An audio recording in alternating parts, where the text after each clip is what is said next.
Galapagos is definitely the best conserved tropical archipelago in the world. So that makes really a unique place in the world. It's not just about its beauty, it's not just about it's a famous touristic place, but it's mainly about Galapagos is a unique functional ecosystem.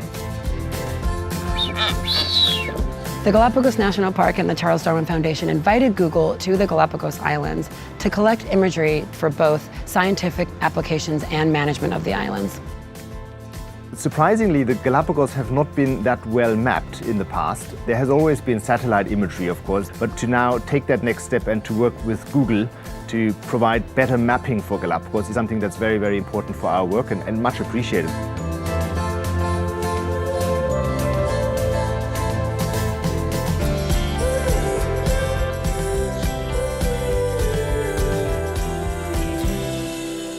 First time, first trekking in Galapagos, so let's see how it goes.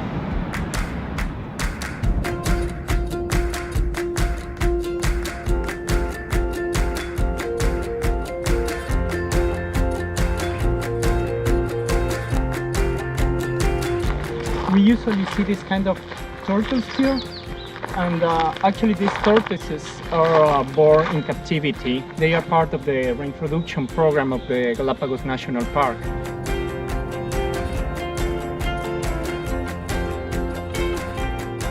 Doing research in Galapagos is a very, very tough task. So if there is some way to capture as much information as possible and then having this information collected and available for researchers, it's just great because you can minimize the costs of field work. Invasive species have always been the biggest threat to the Galapagos archipelago. Invasive species are plants and animals that don't belong here, but once they are here, they often turn into a threat for the endemic and the native wildlife. We are brushing off the remains of Humadatus and Minas de Azufras on Isabella Island, and we're getting rid of all of these plants before we take it on to another island, and we're just trying to get all the seeds, all the plant matter off. Galapagos is one of those places that if you were to take anybody underwater, this is the location in the world that you would take someone. So it's very, very important that we reveal this well. It started off as a project to reveal the oceans to the world. Google is a critical partner for us because there's really no point in doing the science unless you do the engagement and get people aware of what's actually happening underwater. We've seen a 50% drop in coral coverage over the last 50 years. So if we want to do something about what's going on in the oceans, we really need to take people virtual diving.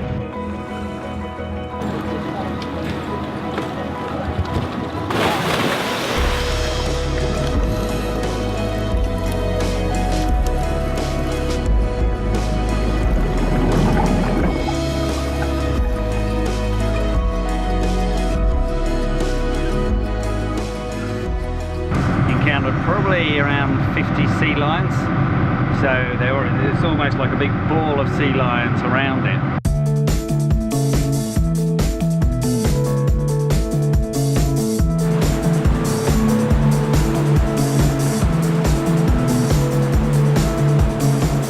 Probably about 6:30 in the morning, and we are about to take the trekkers out and attach it to the front of the boat and collect some of the shoreline of the Plaza Islands.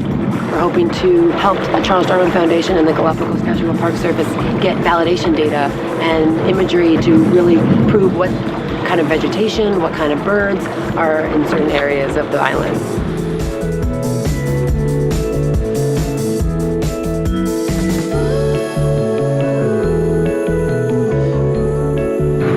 This morning's dive will be a very interesting dive because Galapagos is famous for its currents. And really we don't know what to expect, so you can get some really vicious currents coming round seamounts, etc., and over the top and even pushing you down, so you've got to be very careful on these kind of dives, especially when you're in very deep water. Today we are heading to Mosquera, which is a sandbar between the island of Santa Cruz, the island of Paltra.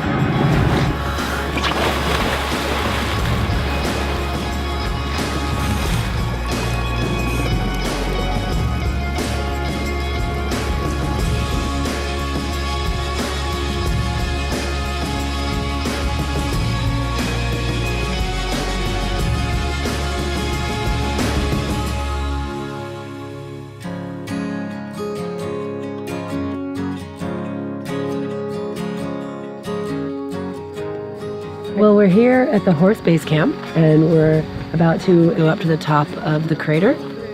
Very excited. Gonna be a good day.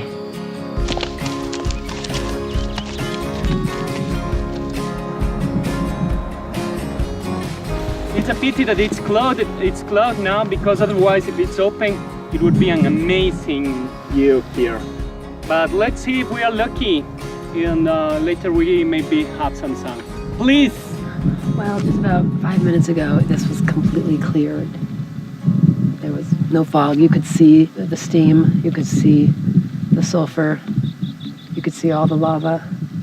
And how does it look up there? Daniel, can you hear me? Yeah, hear you. Loud and clear. It's amazing. Geologists will love us for the years to come. I'm so sorry you are not here. We're gonna visit in Street View.